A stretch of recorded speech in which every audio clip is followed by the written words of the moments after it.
இந்த muscle ஹெல்த்தோட importance என்ன? நம்ம தசைகளை பயன்படுத்த வேண்டிய அளவை குறைச்சி மூளையை பயன்படுத்தக்கூடிய வேலைகள் அதிகமாச்சு. அந்த நோய்கள் தான் நமக்கு சர்க்கரை நோய், இரத்த கொதிப்பு, கேன்சர், ஹார்ட் அட்டாக்கு, ஸ்ட்ரோக்கு, மூட்டு வலிகள், முதுகுல வலிகள் இதெல்லாம் அதிகமாகுது. ஏன்னா நகராமல் இருந்தால் தான் சம்பளம். ஆனால் அந்த மசில் மாசம் விடாமல் பார்த்துக்கணும், மசில் மாசம் மெயின்டைன் பண்ணணும் அப்படின்ற அந்த விஷயம், அதுக்கு என்னெல்லாம் பண்ணலாம்? அதிகமாக பாதிக்கப்படுபவர்கள் யாருன்னு கேட்டால் பெண்கள். ஃபிசிக்கலாக ஆக்டிவாக இல்லாமல் போகிறாங்க சின்ன வயசுலேருந்து. அதனால் இது ஒரு காரணமாக இருக்குமா? நீ படிக்கணும், விளையாட வேண்டிய அவசியம் கிடையாது. அவங்க நகராமல் இருந்தால் நல்லது, படிச்சுக்கினே இருக்கணும் அப்படிங்கிற ஒரு ரிக்குவயர்மெண்ட்டை வச்சிடுறோம். சார்கோபீனியான்னு சொல்கிறாங்க. வயசு வருஷ வாரியில் ஒரு 2% குறைஞ்சிரும். நிச்சயமாக எல்லாருக்கும் குறையும். ஆனால் குறைவது மிக அதிகமாகவும் வேகமாகவும் இருக்கக்கூடாதுங்கிறது தான் பேசுகிறோம். சில பேர் எக்ஸசைஸ் கூட பண்ணியிருப்பாங்க, ஆனால் பண்ண பிறகு ஒரு மூக்கு பிடிக்க சாப்பிடவும் செய்வேன், ஏன்னா எக்ஸசைஸ் பண்ணிட்டேன் நான். அந்த தசைகள் வலுவிழந்து செய்யும்போது நாமளே நம்ம அழிச்சிக்கிறது. It is self induced suicide. ஸ்ட்ரெஸ்ஸுங்கிறது இன்னைக்கு எதனால் ஸ்ட்ரெஸ்ன்னு யாருக்குமே தெரியல. எனக்கா ஸ்ட்ரெஸ்ஸா? கிடையவே கிடையாது அப்படின்றவங்க இருக்காங்க. கொஞ்ச நேரம் கழிச்சு அவங்க பேசும்போது ஓன்னு அழுவுறதோ ஐயோன்னு அவங்க பிரச்சனைகளை சொல்லும்போது தான் நிறைய டேம் மாதிரி வச்சுருக்காங்க. அதுக்கப்புறம் நம்ம மூச்சு எடுத்து விடுறத கண்ட்ரோல் பண்ணாலே நிறைய ஸ்ட்ரெஸ்ஸை நம்ம குறைச்சிக்க முடியும். Social media, smart phone, it's a huge pollutant that is there around constantly. ஆனால் அந்த பாதிப்பு நம்மளை அணுகாமல் அதனுடைய தாக்கத்தை குறைச்சிக்கணும்னா அந்த எஃபர்ட் நான் எடுத்துக்க மாட்டேன்னு சொன்னேன். பல வருடங்கள் கழித்து ஒரு ப்ராசஸாக பார்க்கணும். அந்த ப்ராசஸில் நம்மளுடைய மாற்றங்கள் வந்த பிறகு டாக்டர் என்னை காப்பாற்றுங்க டாக்டர் அப்படின்னு சொல்லும்போது சாரி உங்கள் டைம் முடிஞ்சிருச்சு. வணக்கம். வணக்கம். நம்ம இதுக்கு முன்னாடியும் நிறைய மசில் ஹெல்த் பற்றி, தசைநார்களை எப்படி ஹெல்த்தியாக வச்சுக்கிறது, வெயிட் எப்படி குறைக்கிறது, எடையை குறைக்கிறது ரொம்ப முக்கியமாக இருக்கக்கூடியவங்க, அவங்க நிறைய கேள்விகள் கேட்டிருக்கிறாங்க. அதே மாதிரி கொழுப்பு ஸ்பெசிஃபிக்காக குறைக்கிறது, அப்புறம் அவாய்டிங் சர்ஜரி. எனக்கு முட்டி வலி வந்துருச்சு, முட்டு அறுவை சிகிச்சை பண்ணிக்க சொல்லிட்டாங்க, இல்லை முதுகு தண்டில் ஒரு டிஸ்கெக்டமி பண்ணிக்க சொல்லிட்டாங்க. இன்றைக்கி நிறைய அது மாதிரி விஷயங்களை பற்றி பேச போகிறோம். வேறு யாரும் இல்லை, டாக்டர் கண்ணன் புகழேந்தி. இது நம்மளோட 3வது பாட்காஸ்ட்டோ 4வது பாட்காஸ்ட்டோன்னு நினைக்கிறேன். நான் நம்பர்ஸ்லாம் வச்சுக்கிறது இல்லை. ஹலோ டாக்டர், எப்படி இருக்கீங்க? ரொம்ப நல்லா. வீட்டிலேருந்து அங்கேருந்து திரும்ப அதை எப்படி இருக்கீங்கன்னு ஆரம்பிக்கிறேன். நீ கேட்ட பிறகு நான் நல்லா இல்லைன்னு சொல்ல முடியுமா? முடியவே முடியாது. கண்டிப்பாக முடியும். ஸோ இன்றைக்கி பாட்காஸ்ட்டில் ரொம்ப இம்பார்ட்டண்ட்டாக பேச வேண்டிய விஷயம் மசில் ஹெல்த். ஜென்ரலாகவே இந்த ஏஷியன் ரேஸுக்கு, இந்த எத்தனிசிட்டிக்கு மசில் ஹெல்த்துன்றது மசிலே குறைவாக இருக்க மாதிரியும், அந்த பிஎம்ஐ அப்படின்ற அந்த நம்பர் 25லேருந்து 23 அப்படின்ற அளவுக்கு குறைச்சிட்டாங்க நமக்கு. இந்த மசில் ஹெல்த்தோட இம்பார்ட்டன்ஸ் என்ன? இந்த மசில் ஹெல்த் குறைய தானே டயபெட்டிஸு, லைஃப் ஸ்டைல் டிசீஸ்லாம் வருது. இதுக்கு என்ன அடிப்படை காரணம்? உங்கள் பாணியில் நீங்கள் சொல்லுங்கள். அதாவது என்றைக்கு நாம் இந்தியர்கள் அதிக அறிவாளிகள் இல்லையா, மூளை அதிகமாக இருக்கிறவங்க, அதனால் வேலை நம்மளே சொல்லிக்கிறோமா? எல்லாரும் சொல்கிறாங்களா? அது நம்மளை சொல்லப்படுவது தானே, சொல்லப்படுவது. இல்லைன்னா நாமளே சொல்லிக்கலாமே, ராமானுஜம்லாம் இருக்கிறாரு, தப்பு இல்லை. எப்படி இருந்தாலும் இந்த உலகத்தில் நாம் எங்கெல்லாம் இருக்கோம், இந்தியர்கள் எங்கெல்லாம் இருக்காங்க, நாசாவில் கூட வேலை பார்க்குறாங்க, அங்கே ஒரு 35% இந்தியன்ஸ் இருக்காங்கன்னு சொன்னால் we are a intelligent race. அப்போ அந்த இன்டெலிஜென்ட் ரேஸ் என்ன ஆயிடுச்சுன்னா, ஃபிசிக்கலாக வேலை பார்க்காமல் நாம் சுகவாசிகளாக மாறும்போது நம்ம தசைகளை பயன்படுத்த வேண்டிய அளவை குறைச்சி மூளையை பயன்படுத்தக்கூடிய வேலைகள் அதிகமாச்சு. அப்போ அதன் மூலமாக நம்ம நகர்வது, நோகாமல் நுங்கு சாப்பிடணுன்னு ஆரம்பித்த போது நகராமலே நம்ம உட்காந்தா அதுதான் லக்ஸுரின்னு ஆரம்பித்தோம். அதனால் வரக்கூடிய நோய்கள், அதாவது நகராமல் உட்காந்தே இருக்கிறதுனால வரக்கூடிய நோய்கள் அதிகமாச்சு. அதில் வந்த நோய்கள் தான் நமக்கு சர்க்கரை நோய், இரத்த கொதிப்பு, கேன்சர், ஹார்ட் அட்டாக்கு, ஸ்ட்ரோக்கு, மூட்டு வலிகள், முதுகுல வலிகள் இதெல்லாம் அதிகமாகுது. ஏன்னா நகராமல் இருந்தால் தான் சம்பளம். இது குறிப்பாக மசில் ஹெல்த் குறையிறதுனால அப்படின்னு சொல்ல முடியுமா? ஆமாம், மசில் ஹெல்த்துன்னு நான் மீன் பண்ணுறது தசைநாறுகளுடைய அளவு, அதாவது ஆமாம், நம்ம மாஸ் இருக்கு இல்லையா, மசில் மாஸ் குறையுது, அதனுடைய ஸ்ட்ரென்த் குறையுது, ஏற்கனவே சொல்லப்பட்ட அதனுடைய கெப்பாசிட்டி டு ஒர்க் லாங் குறையுது, கார்டியோவாஸ்குலர் என்டியூரன்ஸ் குறையுது, நம்மளுடைய பாடி காம்போசிஷன் மாறுது. இதெல்லாம் தான் நம்ம ஹெல்த் ரிலேட்டட் ஃபிட்னஸ்ன்னு சொல்கிறோம். அப்போது ஒரு உசேன் போல்ட்டாக இருந்தால் கூட அவருடைய ஸ்போர்ட்ஸ் ஸ்பெசிஃபிக் ஃபிட்னஸ் 100 மீட்டர் ஓடுறாரு, 200 மீட்டர் ஓடுறதை தாண்டி அவரால் லாங் டிஸ்டன்ஸ் ஓட முடியலன்னா அவரும் ஹெல்த் ரிலேட்டட் ஃபிட்னஸ் இல்லாதவராக தான் இருப்பார். அப்போது ஒரு உசேன் போல்ட்டாக இருக்கலாம், உலகத்தில் அவர் ஒரு பெரிய அளவில் ஒரு ரெக்கார்டை வச்சவராக இருக்கலாம். ஆனால் அவருக்கு ஹெல்த் ரிலேட்டட் ஃபிட்னஸ் இருக்குமாங்கிறத நம்ம டெஸ்ட் பண்ணால் தான் தெரியும். அப்போ ஹெல்த் ரிலேட்டட் ஃபிட்னஸ் காம்பனண்ட்டுக்குள்ளே நம்ம நகராமல் இருப்பதனால நம்மளுடைய நோய்கள் வர வாய்ப்புகள் அதிகமாகிறது. இந்த பாடி காம்போசிஷன் நீங்கள் சொன்னீங்க இல்லையா, பாடி காம்போசிஷன் அனாலிசிஸ்க்கு அது நிறைய மெத்தட் வச்சுருக்குறாங்க. அது பிஎம்ஐ வச்சு செக் பண்ணுறாங்க, வேஸ்ட் ரேஷியோ வச்சு செக் பண்ணுறாங்க, machines PIA bio impedance analysis machine வச்சு செக் பண்ணுறாங்க. டெக்ஸா கோல்ட் ஸ்டாண்டர்ட் நமக்கு தெரியும். ஆனால் இந்த பாடி காம்போசிஷனில் முக்கியமாக ஃபேட் பர்சன்டேஜ் குறையணும் அப்படின்ற அந்த விஷயத்துக்கு எல்லோரும் முக்கியத்துவம் குறைக்கிறாங்க. I don't deny that everybody wants fat loss. ஆனால் அந்த மசில் மாசை விடாமல் பார்த்துக்கணும், மசில் மாசை மெயின்டைன் பண்ணணும் அப்படின்ற அந்த விஷயம், அதுக்கு என்னெல்லாம் பண்ணலாம்? அது உண்மையாக தேவையா? இன்ஃபேக்ட் மசில் மாசுங்கிறது தேவையா? கண்டிப்பாக நம்ம நாட்டுக்குள்ளார இன்றைக்கி பெண்கள் இன்னும் நிறைய பேர் அவர்களுடைய வேலைகள் செய்யக்கூடிய வாய்ப்புகள். மசில் மாஸ்னால் இந்த பாடி பில்டர்ஸ்க்காக பெண்களுக்கு தான் ஸ்பெசிஃபிக்காக நீங்கள் ஆரம்பிக்கிறேன். நான் ஆரம்பிக்கிறேன். ஏன்னா இதில் பாதிக்கப்படுபவர்களில் அதிகமாக பாதிக்கப்படுபவர்கள் யாருன்னு கேட்டால் பெண்கள். ஏன்னா அவர்கள் தசைகள் ஏற்கனவே வலுவிழந்த நிலையில் இருக்கக்கூடிய வாய்ப்பு இருக்குது. அதனால் அவங்க ஃபிசிக்கலாக வேலை செய்யலைன்னா அவர்கள் உடல் உழைப்பு என்பது இல்லாமல் குறைய குறைய அவர்களுக்கு மாத சைக்கிள், மந்த்லி சைக்கிள் இருக்குது. ப்ளஸ் அவங்க they have to go through a pregnancy, அதுக்கப்புறம் ஒரு டெலிவரி. அதனால் பல மாற்றங்கள் உண்டாகிற. எதனால் டாக்டர் மசில் மாஸ் ஆண்களை விட பெண்கள் ஏன் சீக்கிரம் இழக்கிறாங்க? ஒன்று நமக்கு ஆண்களுக்கு ஒரு டெஸ்டோஸ்டெரான் ஒரு ஹார்மோன் இருக்குது, பெண்களுக்கு அந்த ஹார்மோன் இல்லாததுனால நம்மளுடைய தசைகள் ஆண்களுக்கு பெரிதாகவும், அதாவது வலுவுடையதாகவும், பெண்களுக்கு கொஞ்சம் சிறியதாகவும் வலுவு குறைந்ததாகவும் நார்மலாக இருக்குது.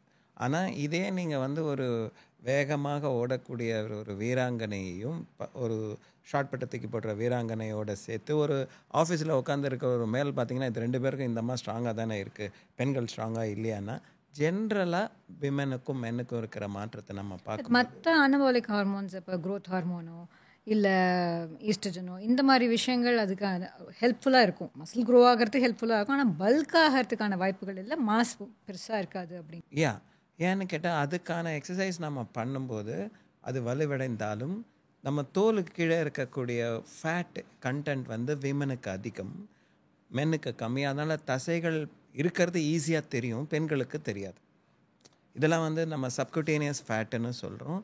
அந்த சப்குட்டேனியஸ் ஃபேட் கம்மியாக இருக்கிறதுனால பெண்களுக்கு அந்த தசைகள் அங்கே இருக்கிறது தெரியாமல் போய், ஏன்னா அவங்களுக்கு அது அதிகமாக எக்ஸஸ் ஃபேட் இருக்குது, ஸோ சப்குட்டேனியஸ் ஃபேட் அதிகமாக இருக்குது. அது அந்த கான்டூர் அப்போ தானே அவர்களுடைய வடிவமே அந்த மாதிரி தானே அமைக்கப்பட்டிருக்கு, அது நேச்சுரலாக இருக்கிறது. அது தவறு, அதை எடுத்துடணும். ஜென்ரலாகவே அடிப்போஸ் டிஷ்யூ விமனுக்கு கொஞ்சம் அதிகமாக தான் இருக்கும். அதில் அந்த கேர்வான அவங்க ஸ்ட்ரக்சரே, அதனால் வடிவமே நீங்கள் பெண்களை இப்படி தான் இருப்பாங்க அப்படின்னு சொல்லும்போது அந்த வடிவமே அந்த கேர்வில் தான் இருக்குது. ஆண்களுக்கு தானே இப்படி ஸ்ட்ரைட்டுன்னு சொல்கிறோம். ஒரு ஆங்கிள் இல்லாமல் இருந்தால் அது ஒரு பெண்ணுக்கு அழகாகவும் இருக்காது இல்லையா? அதனால் அது இருக்கிறது இஸ் நார்மல். சில நேரம் அவங்க ரொம்ப ஃபிசிக்கலாக ஆக்டிவாக இல்லாமல் போகிறாங்க சின்ன வயசுலேருந்தே, அதனால் இது ஒரு காரணமாக இருக்குமா? நாள்பட அவங்களுக்கு சீக்கிரம் மசில் ஹெல்த் குறையும். இன்றைக்கி நாம் என்ன ஸ்கூலுக்கு போனால் நீ படிக்கணும், விளையாட வேண்டிய அவசியம் கிடையாது. இன்றைக்கி பெற்றோர்கள் அவர்கள் குழந்தைகள் நன்றாக படிக்க வேண்டும் என்ற ஒரு ஆர்வத்தினால் அவங்க நகராமல் இருந்தால் நல்லது, படிச்சுக்கினே இருக்கணும், சீக்கிரமாக டாக்டரை பார்க்கணும் அப்படிங்கிற ஒரு ரிக்குவயர்மெண்ட்டை வச்சிடுறோம். அதாவது நோய்கள் சிறு வயதிலேயே வரக்கூடிய வாய்ப்புகளை உண்டு பண்ணிடுறோம். ஒன்று குழந்தை சைல்ட்ஹுட் ஒபிசிட்டின்னு நம்ம சொல்லலாம். குழந்தைகள் பருமனாவது பள்ளிகளிலே நம்ம பார்க்க ஆரம்பிக்கிறோம். அதை விட நம்ம 2-3 வயசில் கூட பார்க்க ஆரம்பிக்கிறோம். தசைநாறுகளுக்கான இம்பார்ட்டன்ஸை சின்ன வயசுலேருந்தே இக்னோர் பண்ணக்கூடிய ஒரு சமூகமாக உருவாகிட்டு இருக்கிறோம். ஏன்னா அவங்க ஒரு இம்பார்ட்டண்ட் இல்லைல்ல, நம்ம இது மட்டும் தானே. நீங்கள் எவ்வளோ சீக்கிரம் ஏபிசிடி சொன்னேன், எவ்வளோ சீக்கிரம் நீ ரைம்ஸ் சொன்னேன், எவ்வளோ சீக்கிரம் நீ மனப்பாடம் பண்ணி அதை கடன்னு சொல்ல முடியும். As an intellectual race we are only working on அதே மாதிரி எவ்வளோ வேகமாக ஓடுறான், எவ்வளோ மேலே ஏறுறான் இறங்குறான் அப்படிங்கிற ஒரு குழந்தை ஏதாவது ஆயிரப்போகுது நவரக்கூடாது அப்படிங்கிற ஒரு எண்ணத்தில் நாம் வச்சுருக்கோமே தவிர இதெல்லாம் செய்யக்கூடிய ஒரு அதுக்கு ஒரு இம்பார்ட்டன்ஸ் கொடுக்கல, அதை பண்ணணுங்கிற ஒரு ஊக்கமும் கொடுக்கல. அது இருக்கிறவங்களையும் குறைச்சி பண்ணாமல் வச்சுக்கிறது தான் நல்லதுன்னு நினைக்கிறோம். ஸோ இப்போ நம்ம ஸ்பெசிஃபிக்காகவே இந்த பிஎம்ஐ நமக்கெல்லாம் குறைச்சி வச்சுட்டாங்க இல்லைங்களா, இந்த பாப்புலேஷனே குறைஞ்சிருக்கு. ஏன்னா சில பேஷண்ட்ஸ் எல்லாம் என்ன சொன்னீங்கன்னு புரியல. அந்த பிஎம்ஐ குறைஞ்சதா சொன்னீங்கன்னா 25 இஸ் நார்மல். அதாவது உலக அளவில் இருக்கிறவங்களுக்கு பாடி மாஸ் இண்டெக்ஸ் வந்து 25 இருந்தது. இந்தியர்களுக்கு நம்ம கன்சிடர் டு பி, நம்மளுக்கும் 25 தான், பட் இருந்தாலும் we can consider ourselves to say we should be at 23.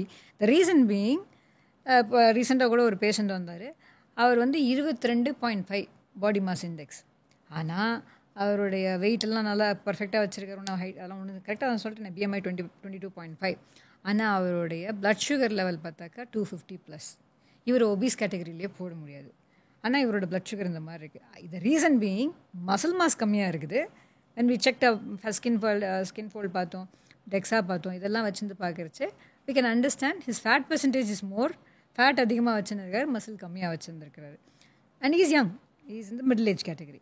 So இப்போ இந்த மாதிரி இருக்கக்கூடிய ஒரு ஜெனரேஷன், அதாவது இப்படி ஒரு சமூகமாக இருக்கும்போது மசில் மாஸை இன்க்ரீஸ் பண்ணுறதன் மூலமாக லைஃப் ஸ்டைல் டிசீசஸ் மாதிரி டயபெட்டிஸ், ஹைப்பர் டென்ஷன் இதுக்கெல்லாம் குறையக்கூடிய வாய்ப்புகள் இருக்குது இல்லையா, இருக்குதா இல்லையா, அது நீங்கள் சொல்லுங்கள். கண்டிப்பாக நம்மளுடைய பயிற்சிகள் மூலம் இல்லாமல் போகும் பொழுது 3 ஹார்மோன் சொல்லப்படுகிறது. லெப்டின் என்ற ஒரு புதிதாக சொல்லப்படுற ஒரு ஹார்மோன், அது வந்து ஃபேட் செல்ஸ்லேருந்து வருது. இந்த ஃபேட் செல்லெல்லாம் இவ்வளோ இம்பார்ட்டண்ட்டு, அதெல்லாம் ஒரு எண்டோக்ரைன் ஆர்கன்னு நான் படித்த காலத்தில் இல்லை, ஆனால் இப்போ இன்னைக்கு மசில் வந்து ஒரு endocrine organ, fat cells are endocrine organs. So அவங்களும் ஒரு செல்லுமே ஒரு எண்டோக்ரைன் ஆர்கனாக இன்றைக்கி நம்ம பார்க்குறோம். அதாவது நாளமில்லா சுரப்பிகளாக பார்க்குறோம். அதில் சுரக்கப்பட பொருட்கள் இம்பார்ட்டண்ட். அதனால் அந்த ஃபேட் செல்ஸினுடைய நம்பர் அதிகமாகும் பொழுது அதனுடைய மாற்றங்கள் வரக்கூடிய வாய்ப்பு. இப்போ லெப்டினுடைய ரெசிஸ்டன்ஸ், நமக்கு லெப்டின்ற ஹார்மோன் ஃபேட் செல் ரெடி பண்ணுறது, அந்த லெப்டின் வந்து பல நல்ல காரியங்களை செய்யுதுன்னா அதனுடைய அளவு அதிகமாகுது, ஆனால் அதனுடைய ஆக்டிவிட்டி எஃபெக்டிவாக இல்லை. அப்போ அதுக்கு ரெசிஸ்டன்ஸ் வருவது. அடுத்தது நம்மளுடைய இன்சுலின் ரெசிஸ்டன்ஸ் வருவது. அடுத்தது அட்ரினலினுக்கு ரெசிஸ்டன்ஸ் வருவது. இது 3த்தையுமே இன்றைக்கி பார்க்கக்கூடிய இந்த முக்கியமான இந்த 3 ஹார்மோனும் பயிற்சிகள் நாம் செய்யாததுனால வரக்கூடிய பாதிப்புகள்.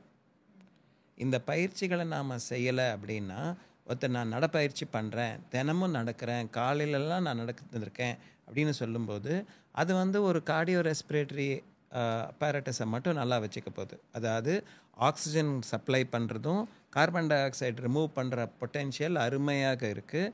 கூட டைப் 1 மசில்ஸ் ஆனது தொடர்ச்சியாக வேலை செய்யறதுனால அதுதான் வேலை செய்யுது டியூரிங் தி கார்டியோ ஆக்டிவிட்டி, நிறைய அதுதான் வேலை. ஆனால் டைப் 2 மசில்ஸ் இருக்குது. அந்த டைப் 2 மசில்ஸ் நம்ம எல்லாருக்கும் தேவை. இப்போ படி ஏறணும், வேகமாக நகரணும், குதிக்கணும், ஏதாவது செய்யணும்னு சொன்னால் அந்த டைப் 2 அது தூக்கணும், இதெல்லாம் தேவைன்னு சொன்னால் டைப் 2 மசில்ஸும் தேவை. இப்போ நாள்பட ஏஜ் ஆக இந்த டைப் 2 ஸ்பெசிஃபிக்காக குறைஞ்சி போய் இன்ஃபேக்ட் அது டைப் 1 மாறிடக்கூடிய வாய்ப்புகள் இருக்குது இஃப் யூஆர் செடென்ட்ரி அப்படின்னு சொல்கிறாங்க. அதாவது நம்ம எதையுமே பயன்படுத்தும் விதம் தானே, அது பயன்படுத்தும் விதம் மாறினால் அது ஏற்றவாறு அதுவும் மாறத்தான் போகுது. அதில் டைப் 2 மசில்ஸ் வந்து எப்போல்லாம் அதுக்கு ஆக்டிவிட்டி இல்லையோ அது வீக் ஆகும். டைப் 1 மசில்ஸ் வந்து டைட் ஆகும். You understood? அதாவது நம்ம என்ன சொல்கிறோன்னா, டைப் 2 மசில்ஸுக்கு வேலை கொடுக்கலன்னா வீக்னஸ் வர வாய்ப்பு உண்டு. டைப் 1 மசில்ஸ் வந்து விரிந்த நிலையிலேருந்து சுருங்கிய நிலைக்கு, டைட்டான நிலைக்கு போயிடும். அதனால் ஸ்டிஃப்னஸ்லாம் வர்றது வந்து வயதாக ஆக டைப் 1 மசில்ஸை நம்ம ஸ்ட்ரெச் பண்ணலைன்னு அர்த்தம். வீக்னஸ் வந்து படியேற முடியல, உட்கார முடியல, எந்திரிக்க முடியலன்னு சொல்கிறது வந்து நம்மளுடைய டைப் 2 மசில்ஸ். அப்போது யார் ஒருவர் நான் முதல்ல செய்யக்கூடிய காரியங்களில் ஏந்திரிக்க முடியல, உட்காந்த நிலையில் இருந்தால் வலிக்குது, படியேற முடியல, இறங்க முடியல, காரை விட்டு இறங்கினா ஒரு 3 ஸ்டெப்பு நடக்கிறேன், அதுக்கு மேலே எனக்கு 3 ஸ்டெப்பு நடக்கிறது கஷ்டமாக இருக்குது, அதுக்கப்புறம் ஈஸியாக நடக்கிறேன், இப்படியெல்லாம் பார்க்குறம்போது இதெல்லாம் நம்ம மஸ்குலர் வீக்னஸ்னு நம்ம எடுத்துக்கணும். அந்த மஸ்குலர் வீக்னஸ் இல்லாமல் இருக்கும். பொதுவாக எக்ஸசைஸ் பண்ணக்கூடிய, அதாவது மொபிலிட்டிக்கான தன்மை குறைஞ்சு போயிடும்போது இந்த வியாதிகளெல்லாம் வரத்துக்கு வாய்ப்பு இருக்குன்றீங்க, நம்ம பேசின டயபெட்டிஸ். அந்த நோய்கள் வந்து நகராமல் இருப்பதினால் அவர்கள் செய்யக்கூடிய வேலைகளில் நம்ம சாப்பிட்டது அளவு அதிகம், நம்ம பயன்படுத்தின அளவு கம்மி. அதனால் சாப்பிட்ட அளவு அதிகமாகும்போது உள்ளே கொண்டு வந்த எனர்ஜி அதிகமாக இருக்குது, பயன்படுத்திய எனர்ஜி கம்மியாக இருக்குது. தேவையில்லாமல் சேர்த்து வச்ச காசுனால புதுசாக சொத்து வாங்கி வச்சா பெட்டர்னு ஃபேட்டை வாங்கி வச்சுக்கிறோம். அதனால் வரக்கூடிய மாற்றங்கள் அது இரத்த நாளங்களை சுருக்குது, அது நம்மளுடைய நோய் வருவதற்கான வாய்ப்புகள் உண்டு பண்ணுது, இருதயத்தினுடைய வேலையை அது மாற்றுது. ப்ளஸ் நம்மளுடைய உறுப்புகள் சீராக இயங்க விடுவதில்லை, அங்கே தேவையான என்சைம்ஸ் கிடைக்க மாட்டேங்குது. இது நம்மளுடைய சாப்பாடு அளவு, நம்மளுடைய தண்ணி குடிக்கிற அளவு, தூங்குகிற அளவு, ப்ளஸ் நம்ம பயிற்சிகள் செய்யும் அளவு, இது எல்லாமே நம்ம கண்ட்ரோலில் இருக்கிறது. ஸோ இத்தனை காம்பனன்ஸும் மசில் ஹெல்த்தை நல்லா வச்சுக்கிறதுக்கு நீங்கள் அட்ரஸ் பண்ணி, இது இல்லாமல் இருக்க முடியாது. ஒன்றத்தை மட்டும் பண்ணுவேன், இன்னொருத்த நான் பண்ண மாட்டேன் அப்படின்னு. பட் அந்த சார்கோபீனியான்னு சொல்கிறாங்க இல்லையா, வயசாக வயசாக உங்களுக்கு ஒரு வருஷ வாரியில் ஒரு 2% குறைஞ்சிரும் மசில் மாஸ் அப்படிங்கிறாங்கல்ல. அப்போது அந்த மாதிரி அதுக்கு என்ன அவாய்ட் பண்ணிக்கிறதுக்கு என்ன வழி இருக்குது? நிச்சயமாக எல்லாருக்கும் குறையும், ஆனால் குறைவது மிக அதிகமாகவும் வேகமாகவும் இருக்கக்கூடாதுங்கிறது தான் பேசுகிறோம். நம்ம குறைக்கவே முடியாது, வயசே ஆகக்கூடாது அப்படின்னு நம்ம சொல்லலை. ஸோ அதுபடி இருக்க முடியாது. ஆனால் குறையிற அளவு கம்மியாக இருந்தால் வயதானாலும் நாம் இளமையுடன் ஒரு இருப்பதை போன்ற ஒரு உணர்வும் மற்றவருக்கு தெரிகின்ற அந்த தெளிவும் நமக்கு கிடைக்கும். இப்போது இந்த ஸ்பெசிஃபிக்காகவே ஏன் சார்கோபீனியா கேட்குறேன்னா டாக்டர், ஒரு பர்டிகுலர் மிடில் ஏஜுக்கு மேலே முட்டி வலி, கை வலி, கால் வலி அப்படின்னு நம்மக்கிட்ட நிறைய பேஷண்ட்ஸ் வராங்க. கொஞ்ச நாள் ரீஹேப் பண்ணிட்டது உடனே அவங்களுக்கு அந்த ஃபங்க்ஷனல் ஃபிட்னஸ் ஸ்பெசிஃபிக்காக நம்ம சொல்லிக் கொடுப்போம். நீங்கள் உங்களுடைய சுற்றி இருக்கக்கூடிய வேலைகள்லாம் எப்படி ஈஸியாக செய்கிறதுக்குன்ற மாதிரி மூவ்மெண்ட்டை சொல்லிக் கொடுப்போம், எக்ஸசைஸ் சொல்லிக் கொடுப்போம். அப்போ அவங்களுடைய அன்றாட வாழ்க்கைக்கு திரும்ப போயிட முடியுது, அவங்களால சின்ன சின்ன காரியங்களை செஞ்சுக்க முடியுது, வேலைகளை செஞ்சுக்க முடியுது. இப்போது இது ஒரு குறுகிய காலத்தில் ஒரு மாதம் 2 மாதத்துக்குள்ளார அவங்களுக்கு அந்த மசில் ஸ்ட்ரென்த்தை உண்டு பண்ணி, அந்த வலியை குறைச்சதோடு நிறுத்தாமல் மசில் ஸ்ட்ரென்த்தை உண்டு பண்ணி அவங்களோட ஆக்டிவிட்டிக்கு போக வச்சிடுறோம், எக்ஸசைஸும் சொல்லி கொடுத்துட்றோம். அதுக்கப்புறம் இப்போது இந்த டிஃபரன்ஸை மசில் ஸ்ட்ரென்த் மசில் இவ்வளோ சீக்கிரம் ரியாக்ட் பண்ணுது எக்ஸசைஸ்க்கு, இவ்வளோ குவிக்காக ஒரு 14 நாட்குள்ளார 2 வாரத்துக்குள்ளார ஒரு நல்ல டிஃப்ரென்ஸை உண்டு பண்ணக்கூடிய ஒரு விஷயத்தை நம்ம ஏன் ஒரு இம்பார்ட்டன்ஸ் கொடுத்து, இல்லை எங்கெல்லாம் இம்பார்ட்டன்ஸ் கொடுக்க முடியும் இதுக்கு? நாம் 100 வயசு ஆனாலும் நம்ம உடம்புக்குள்ளார ஒரே ஒரு ஆர்கன் மாத்திரம் நம்ம சொல்கிற விஷயத்தை அடுத்த செகண்ட் மாற்ற முடியும்னா அது தசைகள் மட்டும்தான். இந்த தோலுக்கீழே நம்ம நடத்துகிற எந்த ஒரு பண்ணு அப்படின்னு சொன்னால் தசைகள் மட்டும்தான் நம்ம கண்ட்ரோலில் இருக்குது, மற்ற எதுவுமே நம்ம கண்ட்ரோலில் இல்லை. தானாகவே நம்ம ஹார்ட் ஆகட்டும், லங்ஸ் ஆகட்டும், ஸ்ப்ளீன் ஆகட்டும், கிட்னி ஆகட்டும், எல்லாம் தானாகவே இயங்குது. மூச்சு ஒன்றா இழுக்கலாம் விடலாம், ஆனால் பிடிச்சி வாலண்ட்ரியாக இருக்குது. நம்ம கண்ட்ரோலில் அடங்கி இருக்கிறது அந்த தசைகள் தான். ஆகையால் அந்த தசைகளினுடைய அளவு குறையும் போது சார்கோபீனியான்னு சொல்கிற பொழுது நம்மளுடைய மூமெண்ட் குறைய குறைய குறைய அங்கே தேவையில்லைன்னு நம்ம நிறுத்தியது. அந்த ஏற்கனவே கம்மியாக இருக்க பெண்களுக்கு பாதிப்பு அதிகமாக அங்கே இருக்குது. இது இல்லாமல் அங்கே ஒரு சி செக்ஷனு, அவங்களுக்கு ஒரு டெலிவரி, இதெல்லாம் நடக்கும்போதும் ஹிஸ்டெக்டமி, இதெல்லாம் ஒரு மேல் சந்திக்க வேண்டியாத ஒரு நிலைகள். அதெல்லாமும் அவர்களுடைய கோர் ஸ்ட்ரென்த்தை குறைக்கிறதுனால அந்த வயிறு பகுதியானது தண்டு எலும்புக்கு சப்போர்ட் கொடுக்காம போவதுனால முதுகு வலியும் அவர்களுடைய மூட்டு வலியும் அவர்கள் நடப்பதற்கு கஷ்டப்படுவதும் இதெல்லாம் நம்ம ரெகுலராக நம்ம பார்க்கக்கூடியது. இது அனைத்துமே பயிற்சிகளை சரி நம்ம கீழே உட்காந்து சாப்பிட்றத விட்டது, இந்தியன் கிளாசெட்டை விட்டது, தோப்புக்கரணம் போடுறத விட்டது, அடுத்து எந்த வேலையிலும் நம்ம நகராமல் நோகாமல் வெறும் ரிமோட்லேயே கண்ட்ரோல் பண்ண ஆரம்பிச்சு ஃபுட் ஆர்டர் பண்ணால் அது கூட டோருக்கு வந்துடும். இப்போ அது கூட ஒன்றும் பண்ண வேணாம்.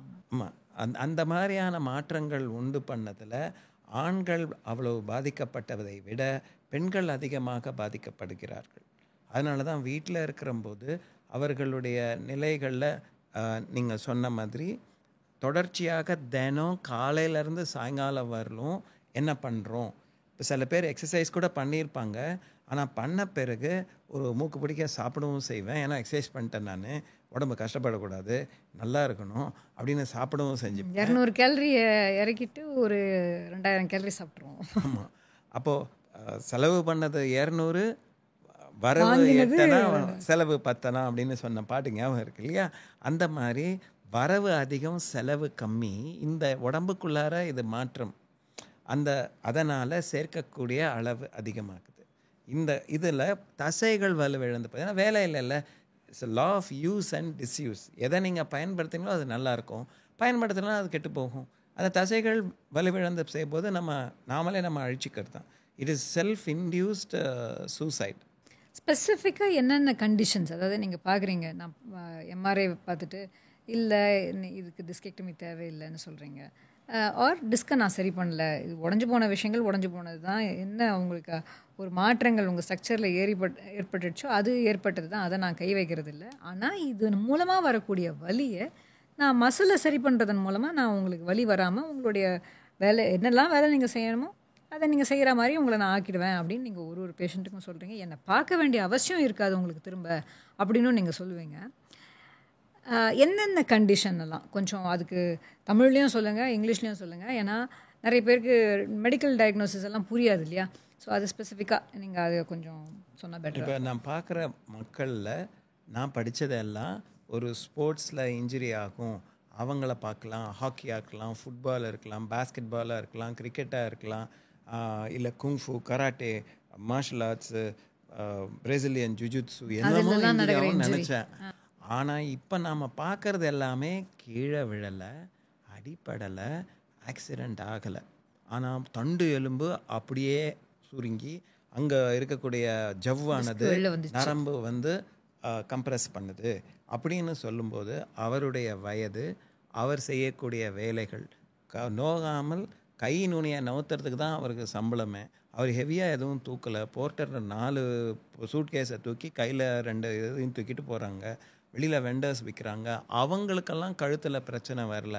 உட்காந்து கை நுனியை நவுத்தினதுக்கு இங்கே கழுத்தில் இருக்கிற நரம்பு கம்ப்ரெஸ் ஆகிடுச்சோ இல்லை முதுகு கம்ப்ரெஸ் ஆகிடுச்சோ, அந்த தண்டு வளத்தில் டிஸ்க் கம்ப்ரெஸ் ஆகிருக்கு, ப்ரொலாப்ஸ் ஆகிருக்கு, அப்படிங்கிற கண்டிஷனை நான் அவங்களுடைய நிலைகளை பார்த்து அவங்களுக்கு எந்தெந்த சைன்ஸ் ஒரு ஸ்பைனல் கண்டிஷன் ஸ்பெசிஃபிக்காகவே இல்லையா அதெல்லாம் இருக்கா, அந்த எம்ஆர்ஐ சொன்னது உண்மையான நாம் செக் பண்ணும்போது எம்ஆர்ஐக்கும் இவங்களுக்கு இருக்கிற பிரச்சனைக்கும் சம்மந்தம் இல்லாததுனால நான் முதல்ல அவருக்கு இதை நாம் சரி பண்ண முடியும். ஸ்பெசிஃபிக்காகவே அந்த IVDP, இன்டர்வெர்டபிள் disk prolapse, L4 L5 அங்கேயும் அதே தான் இஷ்யூ திருப்பியும்.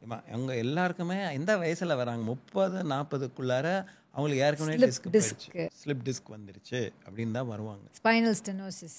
ஆமாம், இதெல்லாம் காரணம் என்னன்னு பார்த்தோம்னா இது மாதிரி என்னென்ன இன்னும் கண்டிஷன்ஸ் இருக்குது டாக்டர்? நீங்கள் அதாவது இந்த மாதிரி ஒரு மெடிக்கல் டயக்னோசிஸ் இதை சரியாக பண்ண முடியாது, சர்ஜரி தான் பண்ணி ஆகணும், ஒரு வழியே இல்லை அப்படின்னு சொன்ன ஏதாவது ஒரு பேஷண்ட் நீங்கள் அவங்கள put them back to their sport or activity? ஏன்னா ஸ்போர்ட்ஸ் மெடிசனில் எதெல்லாம் நமக்கு பாசிபிள்னா தசைகள் மூலமாக நிறைய விஷயங்களை செய்ய முடியும்.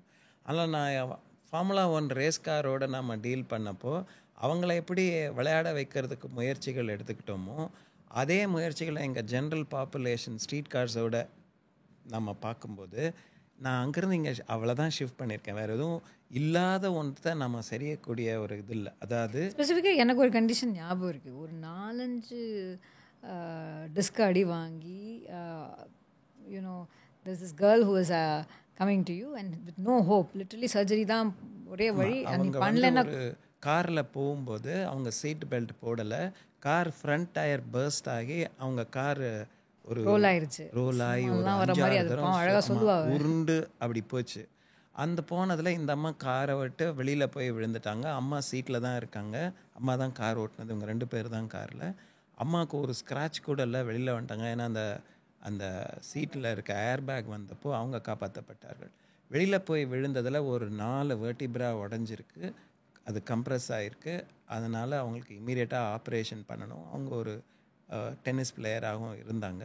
அதனால் அவங்கள திரும்பவும் கொண்டு போய் டென்னிஸ் ஆட முடியுமா அப்படின்னு அவங்க எனக்கு ஃபோன் பண்ணி கேட்குறம்போது அந்த நியூரோ டாக்டர்கிட்ட பேசினேன். அவர் இனிமேல் அதை பற்றி யோசிக்கலாம், 1 வருஷம் கழித்து அதை யோசிக்கலான்னு சொன்னார்.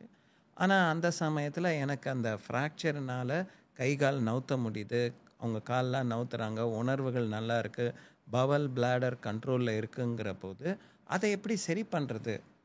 அவர்களுடைய யூரின் போகிறது தெரியும், அவங்களுடைய மல இது பிரச்சனை எதுவும் இல்லைங்கிறப்போ அவங்கள அங்கேருந்து கொண்டு வந்து இங்கே ஒரு மாதத்துக்குள்ளார அவங்க போன் ஹீலாகிறதுக்கு பல்சட்ரான்ங்கிறதையும் பயன்படுத்தி முழுமையாக அவர்கள் மீண்டும் 7வது மாதம் அவங்க வந்து காம்படிட்டிவாக டென்னிஸ் ஆடிட்டு இருந்தாங்க. எந்த ஒரு இதுக்கு நாம் ஒரு வருஷம் கழித்து ஆடுறதை பற்றி யோசிக்கலான்னு நினச்சவங்க. அப்போ நாம் பண்ணதெல்லாம் ஒரு நோயினுடைய பிரச்சனை, அதாவது அடிப்பட்ட ஒரு காயத்தில் பிரச்சனையை தாண்டி அந்த தசைகளினுடைய வலுவு அதிகமாக இருந்ததால் தான் இதை நான் கொண்டு போக முடிச்சது. அப்போது எல்லாத்துக்குமே காரு டயரில் காற்று வைக்காமல் நம்ம அப்படின்னா இந்த பேஷண்ட் யங்காக இருந்தாங்க அதை பண்ண முடிஞ்சது, கொஞ்சம் அவங்க ஓல்டராக இருந்தாங்கன்னா பண்ண முடிஞ்சது. இதுக்கப்புறமும் பார்த்துருக்கோம். ஏன்னா ஒரு சைக்கிள் ஓட்டும்போது அவங்க கீழே விழுந்து அப்போ அதே மாதிரி ஆப்ரேஷன் பண்ணணும்னு சொன்னவங்க வந்த போதும் அவங்களையும் திரும்ப சைக்கிள் ஓட்டுற நிலைக்கும் அவங்க என்ன ஏஜ் கேட்டகரி? அவங்க ஒரு 45க்குள்ளார 40-45க்குள்ளார இருக்கணும், அந்த ஏஜ் கேட்டகரி. அதனால் இதுவே ஏஜ் ஆனால் பண்ண முடியாமல் போகக்கூடிய வாய்ப்புகள் இருக்கா? எந்த ஒரு வயதானாலும் முதல்ல அவர்களுடைய தசைகளை மட்டும்தான் நான் சரி பண்ண முடியும். அவங்க எலும்பையோ அவங்களுடைய ஜாயிண்ட்டையோ நான் சரி பண்ணுறேன்னு என்றைக்கும் சொன்னதில்லை. அவங்களுடைய டிஸ்க் ப்ரொலாப்ஸை நான் சரி பண்ணேன்னு. ஆனால் டைம் எடுக்கும், பிகாஸ் ஏன்னா எல்லாமே சில நேரம் எலும்பு சேர்றதுலேருந்தே டைம் எடுக்கும் வயசாகணும் போது. ஸோ இது எல்லாமே கொஞ்சம் டைம் எடுத்து ஹீல் ஆகும். ஆனால் கேட்டால் அவங்கள விட இந்த தசைகள் பெட்டராக ஹீல் ஆகும், தசைநார்கள் இன்னும் கொஞ்சம் வேகமாக சீக்கிரம் சரியாகும். ஆனால் பொறுமை இல்லை. என்னென்னு கேட்டால் இன்னைக்கு கொடுத்தா நாளைக்கு. வலின்ற இடங்கள்ல பொறுமைன்ற வார்த்தை எப்படி ஈக்குவேட் பண்ணுறது? சில பேருக்கு வலி தாங்க முடியல அப்படின்னு சொல்லலாம். அப்போது நான் அதுவும் சொன்னேன் இல்லையா, நான் ஒரு மருத்துவராக விளையாட்டு மருத்துவராக ப்ராக்டிஸ் பண்ணும்போது இந்த வலின்னு நான் சரி பண்ண போகிறேன் மக்களுக்கு அப்படின்னு நான் யோசிக்கலை. இன்றைக்கி நான் பார்க்கும்போது அந்த வலியை குறைக்கக்கூடிய மருத்துவராக இருக்கிறேன். இத்தனை பேரோட வலியை நீங்கள் குறைக்கிறீங்க. ஸோ அதனால் அதுவும் கரெக்டு தான், நான் இல்லைன்னு சொல்ல. சில நேரங்களில் உடனே வலி போயிடணும், அந்த இடங்கள்ல அது பொறுமை இல்லை அப்படின்ற மாதிரி தான் பார்ப்போம். ஏன்னா அவங்களுடைய மனதில் அந்த வலியை மட்டும் சரி பண்ணி கொடுத்துறேன், இதை குறைச்சிட முடியாதா, எனக்கு உடனே ஏதாவது ஷார்ட்கட் இருந்தது குறைச்சிட்டா பண்ணணும் அப்படிங்கிறது இருக்குது. அந்த இடங்களில் வலி வந்து நம்மளை காப்பாற்றுறதுக்காக இருக்குது. அந்த வலி நமக்கு ஏதோ ஒரு பிரச்சனை இருக்குது, அது சரியாகிற வரலும் அவசரப்படாத. அதை நாம் மறைப்பதற்கு ஒரு ஸ்டீராய்டோ இல்லை வேறு மருந்துகளோ கொடுக்கும்போது வலியத்தை நாம் குறைத்தோமே தவிர வலிக்கு காரணத்தை நம்ம குறைக்கல. எனக்கு வந்து எப்போவுமே ஒரு வலின்னு வரும்போது வலிக்கு காரணம் என்ன, நோய் நாடி அதன் முதன் நாடணும்னு வள்ளுவர் சொன்ன மாதிரி, அந்த நாடுவது இல்லைன்னா மூட்டு வலி, அந்த மூட்டு வலியில் நான் ஜாயிண்ட்டை சரி பண்ணேன்னு நினைக்கும் சொல்லலை. அந்த மூட்டு வலி காரணம் வந்தபோது அவர்கள் முதுகில் இருக்கும் தசைகளை நாம் தேட வேண்டும். அந்த மேலே கீழே இருக்கிறவங்க காரணமாக இருக்க முடியுன்றதை முதல்ல பார்க்கணும். இங்கே என்னன்னா நம்மளுடைய மருத்துவ படிப்பிலேயே தசைகள் ஒரு முக்கியமான பகுதி அல்ல. தசைகளை எக்ஸாமின் பண்ணுற டாக்டருங்களும் கம்மி, அது ரொம்ப யாருமே பண்ணுறதில்ல. இதெல்லாம் எனக்கு ஒரு அட்வான்டேஜாக வந்ததுனால இன்றைக்கி நான் அந்த தசைகளையே நான் வேலை செய்து அவர்களை நம்ம சரி பண்ணுறது ஒரு காரியமாகச்சு. அந்த தசைகளுக்கு நர்வ் சப்ளை நிறையா இருக்கிறதுனால வலிகளும் அதிகமாகுது. அந்த எல்லாமே ஒரு டீம். தசைகள் இன்வால்வ் ஆனால் அதுக்கு மேலே இருக்க தோலும் இன்வால்வ் ஆகிறதுக்கு, ஏன்னா நர்வ் சப்ளை பக்கத்தில் தானே. ஆனால் தொட்டால் அங்கே வலிக்குது, தொட்டால் ஐயோ ரொம்ப வலிக்குது அப்படிங்கிறதெல்லாம் பார்க்கலாம். அந்த தசைகள் சீராகும்போது அந்த வலிகள்லாம் குறையுது. இப்போ நீங்கள் சில நேரம் ஸ்ட்ரெஸ் அப்படின்ற ஒரு விஷயத்த சொல்கிறீங்க. பேஷண்ட் எவ்வளோ ஸ்ட்ரெஸ்ஃபுல்லாக இருக்காங்க, இல்லை நீங்கள் எவ்வளோ எமோஷ்னலாக இருக்கீங்க, எவ்வளோ இன்டென்ஸாக இருக்கீங்க, அதை பொறுத்து உங்களோட வலியும் கூட தீவிரமாகலாம் அப்படின்னு சொல்கிறீங்க. இது எதை வச்சு சொல்கிறீங்க? ஏன்னா ஸ்ட்ரெஸ்ஸுங்கிறது இன்றைக்கி எதனால் ஸ்ட்ரெஸ்ன்னு யாருக்குமே தெரில. எல்லாருக்கும் அப்படி ஒரு அது ஒரு கிட்டத்தட்ட ஒரு சொத்து மாதிரி வச்சுருக்கிறோம், பேங்க் பேலன்ஸ் மாதிரி வச்சுருக்கிறோம் சேர்த்து. நம்மளுடைய எண்ணத்தினுடைய வேகம், ஆழம், தீவிரம், தொடர்ச்சி எல்லாமே முக்கியம். எவ்வளோ நேரம் யோசிக்கிறோம், எவ்வளோ டீப்பாக யோசிக்கிறோம், அதனுடைய மாற்றங்கள் என்னன்னு பார்க்கும்போது நம்ம மூளையில் லிம்பிக் சிஸ்டம்னு ஒரு சிஸ்டம் இருக்குது. நம்ம என்ன பண்ணாலும் நம்மளுடைய ஸ்லீப்பு, நம்மளுடைய பெயினு, நம்மளுடைய ஃபெட்டிக்கு, நம்மளுடைய பேசிக் கார்டியோ ரெஸ்பிரேட்டரி கண்ட்ரோல், நிறைய விஷயம். ஏன்னா ஒரு எக்ஸைட் ஆனால் பண்ணிட்டாங்க அப்படின்னு சொல்கிறதெல்லாம் எதனால் அப்படின்னு சொன்னால் இந்த லிம்பிக் சிஸ்டம் இன்வால்வ் ஆகுது. அந்த லிம்பிக் சிஸ்டம் ஆனது நம்ம பிரெயினில் இருக்க ஒரு முக்கியமான எமோஷனையும் நம்மளுடைய மெமரியெல்லாம் அது கனெக்ட் பண்ணி வைக்கிறதுனால ஈஸியாக இந்த மாற்றங்கள் எல்லாம் அது உண்டு பண்ண முடியும்.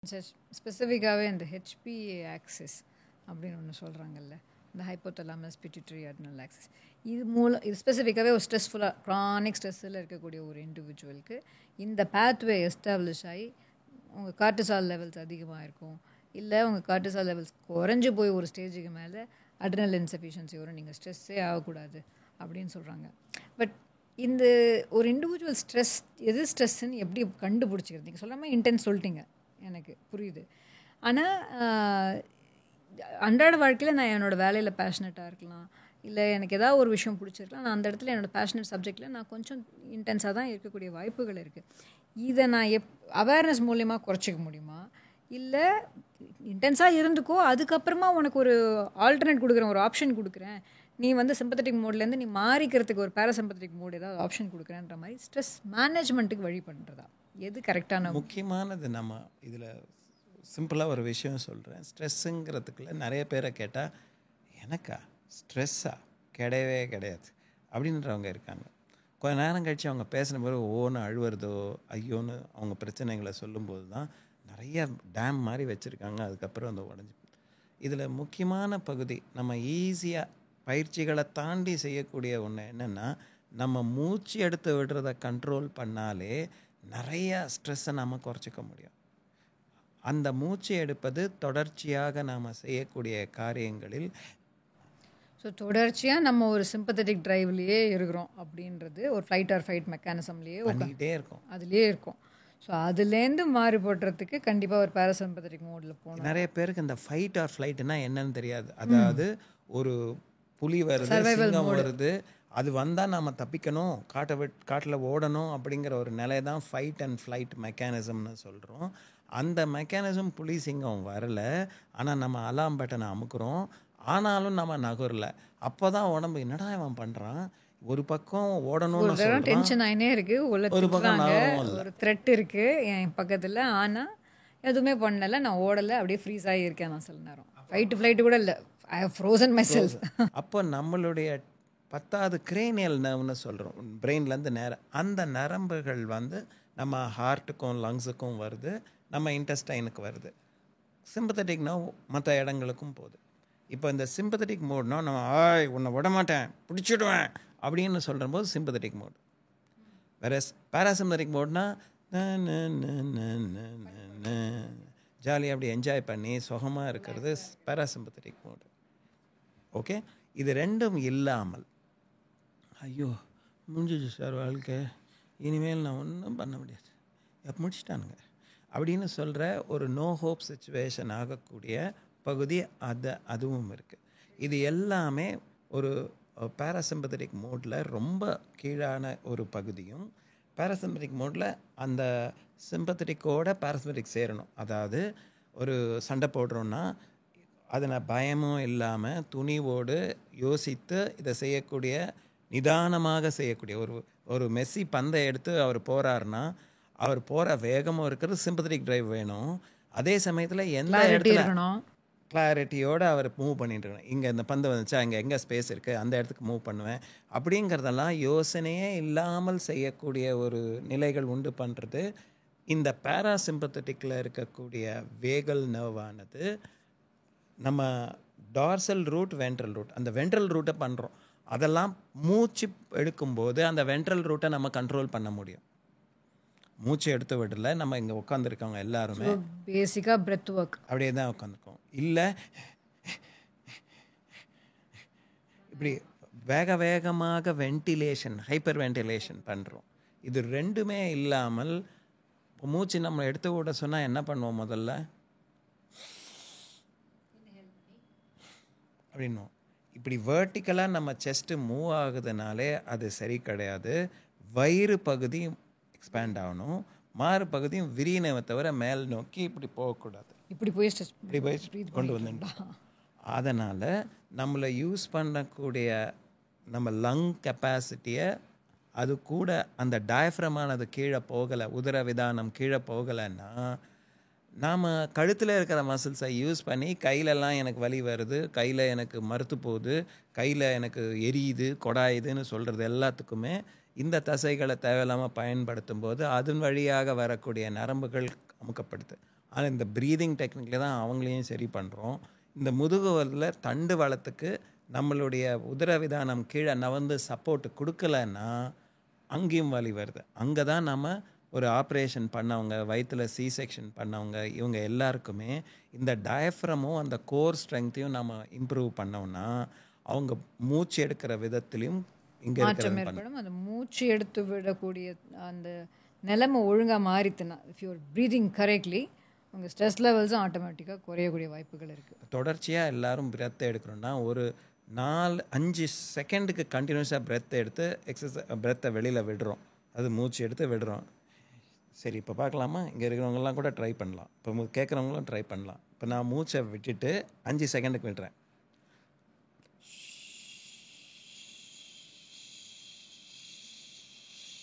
இப்போ மூச்சை எடுக்கிறேன்.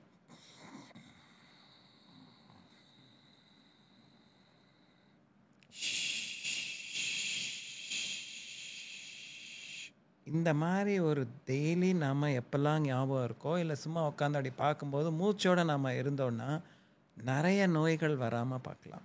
அப்போ ஆக்சிஜன் அளவு குறையுது, கார்பன் டை ஆக்சைடு ரிமூவல் குறையுது, இல்லை எக்ஸஸாக கார்பன் டை ஆக்சைடு வெளியில் கொண்டு போகிறோம், அதுவும் பாதிப்பை ஏற்படுத்தும். இது எல்லாத்தையுமே நம்ம மூச்சு பயிற்சிகளை கொண்டு வர முடியும். ஆனால் அதை கூட நம்ம செய்யக்கூடிய நிலைகள் இல்லாமல் வேறு எதுலேயோ நம்ம கருத்து இருக்கிற போது நிச்சயம் நம்மளுடைய ஸ்ட்ரெஸ் அளவு அதிகமாகும். ஸ்ட்ரெஸ்ஸனோட தொட்டு அதை சப்போர்ட் பண்ணக்கூடிய நிலைகள் அதிகமாகும் ஏற்படும் போது நோய்கள் வர வாய்ப்புகள் உண்டு. அந்த நோய்களும் வலிகளும் நமக்கு இனிமேல் வாழ்க்கையில் அதெல்லாம் கூட இருக்க தானே செய்யும் அப்படின்னு நினச்சி வாழக்கூடிய நிலைகளை விட்டு நாம் மாற்றிக்க முடியும்னு முதல்ல மக்களுக்கு சொல்லப்பட வேண்டும். ஸோ இந்த ஸ்ட்ரெஸ் மூலமாக மசில் ஹெல்த்தும் பாதிக்கப்படுதுன்னு சொல்கிறோம் இல்லையா? லைக் அது இன்டென்ஸாக இருக்கிறவங்களுக்கு they strain their muscles are their tighten their muscles, இது மூலமாக வலி வரக்கூடிய வாய்ப்புகள் இருக்குன்றீங்க. தசைகளுக்கு சுருங்கிய நிலைக்கு போயிடுச்சுன்னா அதுக்கு ரத்த ஓட்டம் வரல. வயிற்றில் சாப்பாடு கொடுக்குன்னா பசிக்குதுன்னா அதுக்கு வலின்னு சொல்ல பசின்னு சொன்னோம். தசைகளில் வர வலியை நான் தசை பசி அப்படின்னு சொல்லிடுறேன். ஏன்னா இவங்களை நீங்கள் தானே பார்க்காம விட்டுட்டீங்க. அந்த பார்க்க வேண்டியது என்ன, அவங்களுக்கு வேண்டிய ரத்த ஓட்டத்தை கொடுத்துருக்கணும், கொடுக்கல. இந்த இன்றைக்கி டாப்பிக்கே மசில் ஹெல்த் ஸ்ட்ரெஸ்ஸு தான். ஸோ இந்த ஸ்ட்ரெஸ்ஸையே வந்து நிறைய விதமாக பிரிக்கலாம் இல்லையா? Physical stress, emotional stress, mental stress, இப்படிலாம் பிரிக்கலாம் இல்லையா? இது வந்து நீங்கள் எதை ஃபிசிக்கல் ஸ்ட்ரெஸ்ன்னு சொல்லுவீங்க? எப்படி தெரிஞ்சுக்கிறது இது ஃபிசிக்கல் ஸ்ட்ரெஸ், இது எமோஷ்னல் ஸ்ட்ரெஸ், இது மென்டல் ஸ்ட்ரெஸ் அப்படி? என்னை மேலே படி ஏறிட்டு வர சொன்னார் சார், 3 தரம் ஏறினோம் சார் நான், இது ஃபிசிக்கல் ஸ்ட்ரெஸ்ஸு. அவர் சொன்ன விதம், அதை எத்துன்னு வா பா அப்படின்ட்டாரு, அது என்னுடைய எமோஷ்னல் ஸ்ட்ரெஸ். என்னை எப்படி சொல்கிறான் பார்த்தியா, இப்போ எத்துன்னு வாப்பா, அது எத்துன்னு வந்துடுறேன் அப்படின்னு சொல்லியிருக்கலாம்ல. மென்டல் ஸ்ட்ரெஸ்ஸு அது பண்ணான்னு சொல்லலைன்னா இந்த மனுஷன் இதுவே நாய் மாதிரி குலைச்சின்னுக்கிறான், அப்புறம் நாய் மாதிரி கடிக்க ஆரம்பிச்சிருவான்னு நினைக்கிறேன். இல்லை, சில நேரம் மென்டல் ஸ்ட்ரெஸ் இப்படியோ நினச்சிப்பேன் நான். அதாவது நீ போய் எடுத்துன்னு சொன்னேன், மேலே போயிட்டதுக்கப்புறம் என்ன எடுத்துன்னு வர சொன்னாருன்னு தெரியலையே. அதுவும் மறந்து போனால் திரும்ப வந்தால் திட்டு வாப்பறாங்கல்ல, அது எதுக்கும் சொல்லிக்கினே போவான். சில இடத்துல எமோஷன் கூட வழி இல்லை. 2 தோசை 3 பூரி அப்படின்னு சொல்லிகிட்டே போய் போட்டுன்னு வருவான் பாருங்க, அந்த மாதிரி அவன் சொல்லிக்கிட்டே போகணும். ஸோ இந்த மாதிரி ஃபிசிக்கல், மென்டல், எமோஷ்னல், ஆக்குபேஷனல், இன்றைக்கி செய்யக்கூடிய வேலை, அந்த வேலையின் காரணமாக வருவது, இந்த மாதிரியான நிலைகளில் இருக்கிறவங்க எல்லாத்தையும் என்வாயன்மெண்ட்லும் சேர்த்துக்கலாமா? நிச்சயமாக. நம்மளுடைய என்வாயன்மெண்ட்டில் இப்போ போகிறோம், ஒரு ஏன்னா அவர் ஃபோனில் பேசிக்கின்னு போகிறார் சார், அவர் கேட்கல, அவரும் எதுலேயோ இருக்கிறாரு, இவரும் எங்கேயோ இருக்காரு, இவரும் அவரை பார்க்குறதுக்கு திடீர்னு பார்த்துட்டாரு, அப்போ தான் பேம்னார். ஸோ இந்த noise pollution, air pollution, water பொல்யூஷனோட சேர்த்து நான் இன்னொரு பொல்யூஷன் சொல்கிறேன், environmental pollution, social media, smart phone, எல்லாம் சேர்ந்தது தானே இன்றைக்கி உலகம். Your electromagnetic force is a huge pollutant that is there around constantly.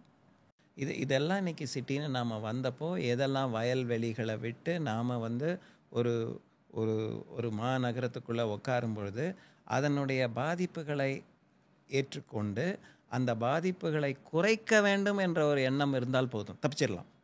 இந்த பாதிப்பை நம்ம ஒன்றும் இருக்கக்கூடாதுன்னு நான் சொல்ல மாட்டேன், இருக்காமல் இருக்காது. ஆனால் அந்த பாதிப்பு நம்மளை அணுகாமல் அதனுடைய அதனுடைய தாக்கத்தை குறைச்சிக்கணும்னா அந்த எஃபர்ட் நான் எடுத்துக்க மாட்டேன்னு சொன்ன நிலை. அது ஒரே நாளில் பாதிப்பு உண்டு பண்ணால் நம்ம எல்லாம் தெரிஞ்சிடணும். சார் நீ கேட்டால் காது வலிக்குது, நீ பார்த்தா கண் எரியுது, அந்த மாதிரி உடனடியாக நமக்கு தெரிஞ்சால் பரவாயில்ல. ஆனால் பல வருடங்கள் கழித்து ஒரு ப்ராசஸாக பார்க்குறோம். அந்த ப்ராசஸில் நம்மளுடைய மாற்றங்கள் வந்த பிறகு டாக்டர் என்னை காப்பாற்றுங்க டாக்டர் அப்படின்னு சொல்லும்போது, சாரி உங்கள் டைம் முடிஞ்சிருச்சு, இன்னும் கொஞ்ச நேரம் தான் இருக்குன்னா நான் என்ன பண்ண போகிறோம்? ஸோ அது ஹார்ட்டு சம்மந்தமாக இருந்தால் நம்ம கவலைப்படுறோம், அது லிவர் சம்மந்தமாக இருந்தால் கவலைப்படுறோம், கிட்னி சம்மந்தம் கஷ்டப்படுறோம். ஆனால் இந்த தசைகளா அவர் கிடக்கட்டும் பார்க்கலாம், வாழ்க்கையே அவரை வச்சு தான் ஓடுது. இன்றைக்கி நீங்கள் நடக்கிறீங்க, நகராமல் இருந்தீங்கன்னா உங்களை யார் பார்க்க போகிறா? நீங்கள் ஹார்ட் நல்லா இருக்குது, ஸ்ப்ளீன் நல்லா இருக்குது, கிட்னி நல்லா இருக்குது, ஆனால் தசைகள் உங்களை நகர விடலைன்னா ஒரு கார் டயர் இல்லாத ஒரு காரை வாங்கி வச்சன மாதிரி யாராவது வாங்க முடியுமா? வாங்க போகிறாங்களா? அந்த கார் டயர் மாதிரி தான் இந்த தசைகள். ஆனால் அந்த தசைகளை பற்றி கவலைப்படலை. அதனால் ஒரு மருத்துவராக நாம் இன்றைக்கி இருக்கும்போது, இன்றைக்கி ஸ்போர்ட்ஸ் டாக்டராக இருக்கும்போது, இந்த தசைகள் நல்லா இருக்கிற ஆத்லீட்ஸோடு இருந்ததுனால இப்போ மற்றவர்களும் அதே நிலைகளை பிடிச்சிக்கிட்டாங்கன்னா மூச்சு ஏன்னா எக்ஸசைஸ் பண்ணும்போது மூச்சு தானாக வந்துட்டு போகுது, டயஃப்ரமாக யூஸ் பண்ணுறோம். சும்மா அப்படி உட்காரும்போது கழுத்தில் இருக்கிற மசில்ஸை யூஸ் பண்ணுறோம், விரியாமல் இப்படி தான் பயன்படுத்தும். இந்த மூச்சு படுத்து விடுறது, இது எல்லாத்தையும் நல்லா யோசித்து பார்த்தோன்னா, ஆஹா நாம் ஒரு காட்டில் இருக்க மிருகம் ஓடிக்கிட்டு தான் இருக்குது, நான் ஜூக்கு வந்த மிருகம் தான் நகராமல், அவங்க வெட்டினரி டாக்டர் தேவை, அங்கே இருக்கவங்களுக்கு யாரும் தேவையில்லை.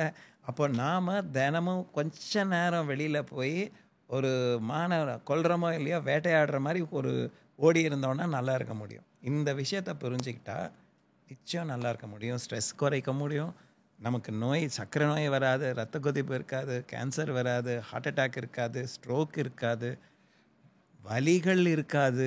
இவ்வளோ விஷயங்களை நம்ம அடையிறதுக்கு ஒரு மருத்துவமனையை நாடாமல், மருத்துவம் எதுவும் இல்லாமல், மருந்துகள் இல்லாமல் உயிர் வாழக்கூடிய வாய்ப்புகளை நாம் இழந்துட்டு யாராவது காப்பாற்றுவாங்களான்னு நம்ம எதிர்பார்க்கறது தான் ஒரு அவல நிலையாக தெரியுது.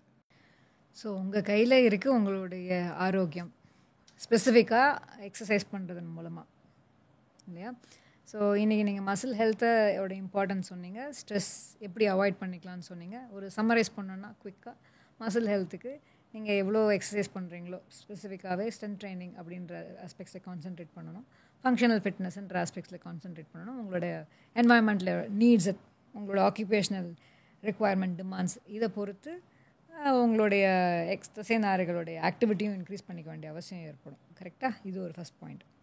ஆமாம். இப்போ இந்த மாதிரி நம்ம பேசுகிறோம்ல, இந்த பேசும்போது கேட்டுட்டு இருக்கவங்க எல்லோரும் ஒரு ஸ்குவாட்ஸ் பண்ணேன், இதை கேட்டுக்கினே நம்ம ஒரு லஞ்சஸ் பண்ணேன், ஒரு 4 லஞ்சு பண்ணேன், அப்புறம் காலை நீட்டினேன் மடக்கினேன், இதெல்லாம் இதுலேயே இன்னொரு ஒரு விஷயம் ஒன்று இருக்குது. இந்த வாட்ச் ஒன்று இருக்குது, இந்த எல்லாம் நீங்கள் எவ்வளோ ஸ்டெப் எடுத்தீங்கன்னு சொல்கிறதுக்கு, அப்படி உங்கள் ஹார்ட் ரேட் என்ன இப்போன்னு சொல்கிறதுக்கு. சில நேரம் அந்த வாட்ச் எழுந்து நட அப்படின்னு வர சொல்லணும் நம்மளை. அது சொன்னால் கூட நடக்க மாட்டோம். அந்த மாதிரியெல்லாம் ஒரு கேட்ஜெட்ஸ் இருக்குது. ஏதோ சும்மா போய் சொல்லிட்டு அது ஏதோ சும்மா சொல்லுது, அது வேறு வேலை இல்லை. ஆமாம். ஸோ அந்த மாதிரி நினைக்கிறது உண்டு. ஆனால் அந்த வாட்ச் சொல்லும்போது எழுந்து கொஞ்சம் நடந்துட்டு உட்காரும்போதோ, இல்லை நீங்கள் சொல்கிற மாதிரி ஸ்குவாட்ச் பண்ண உடனேயோ உங்களுக்கு டக்குன்னு ஒரு கேலரி லாஸும் அவங்க காட்டும் சில வாட்ச், அதில் ஒரு நம்பர் ஏறும். ஸோ இது எவ்வளோ இம்பார்ட்டன்ட். வெயிட் லாஸுக்கு கஷ்டப்படக்கூடியவங்க நிறைய பேர் இதோட இம்பார்ட்டன்ஸ் தெரியாமல் அதை விட்டுடுறாங்க. நான் எக்ஸசைஸ் ஆக்டிவிட்டி அப்படின்ற அந்த பாயிண்ட்டை விட்டுடுவாங்க. பட் நீங்கள் சொன்ன மாதிரி மசில் ஹெல்த்துக்கான இம்பார்ட்டன்ஸ், ஸ்ட்ரென்த் ட்ரைனிங்கான இம்பார்ட்டன்ஸ் அதை நீங்கள் சொன்னீங்க, ரீஹாபிலிட்டேஷனுக்கான இம்பார்ட்டன்ஸ் சொன்னீங்க, வலி இல்லாமல் இருக்கிறதுக்கு. திரும்பி பார்க்காத என்ன பார்க்குற பேஷண்ட்லாம் என்னை பார்க்காத நீ தான் சொல்கிறேன். அப்போவும் நான் பயிற்சிகளை பண்ண மாட்டேன், அதான் நல்லா ஆயிட்டேனே. இல்லை, அது மேலே தேவையில்லை. நிறைய பேர் உங்களோட மயோஃபேஷியல் ட்ரிகர் பாயிண்ட் தெரப்பி அந்த டெக்னிக் அதை கற்றுக்கணுன்னே நிறைய பேர் வருவாங்க. ஃபிசியோதெரபிஸ்ட் கூட நான் பார்த்துருப்பேன். அது என்ன இருக்குது கற்றுக்கிறதுக்காக, it's technique that you can easily pick it up. ஆனால் அதுக்கப்புறம் நம்ம செய்யக்கூடிய சில விஷயங்கள், கூடவே பேஷண்ட்டோடவே இருந்து எக்ஸசைஸ் பண்ணக்கூடிய விஷயங்கள், அவங்களுக்கு எவ்வளவு ஃபங்க்ஷனல் நீட்ஸ் இருக்குதுன்னு பார்த்து அதை சரி பண்ணக்கூடிய விஷயங்கள், இதில் தான் நம்மளோட சக்ஸஸ் இருக்குது. அங்கே patient must become an active participant. அவங்க தங்களுடைய நோய் வராத நிலைகளை தடுப்பதற்கான முயற்சிகள் தாங்கள் எடுக்க வேண்டும். தன் குழந்தையை பார்த்துக்கொள்ளணும், தன்னுடைய வீட்டை பார்த்துக்கணுங்கிற மாதிரி உண்மையான இந்த வீட்டை பார்த்துக்கிறதுக்கு யாரையோ கூப்பிடணும் அப்படிங்கிறது தான் பிரச்சனை. அது புரிஞ்சிட்டோம்னா இன்றைக்கி நம்ம பேசுனதெல்லாம் நம்மளுடைய உண்மையான வீடு, இதை நீங்கள் வாங்க வேண்டும், சொந்த வீடு உங்களுக்கு வேண்டுமா, இந்த இதில் கிடைக்குது, அதில் இவ்வளோ லட்சத்தில் கிடைக்குது, அந்த கோடியில் இதை வாங்கிடலாம் அப்படிங்கிறாங்க. எல்லாம் ஹெல்த் போனதுக்கப்புறம். ஆனால் இந்த உடம்பு போயிடுச்சுன்னா எதை வாங்க முடியும், வாங்கி என்ன பிரயோஜனம்? அதை பார்த்துக்கும்போது தான் ரொம்ப முக்கியமான பகுதி. அது அவங்கவுங்க கையிலேயே இருக்குது.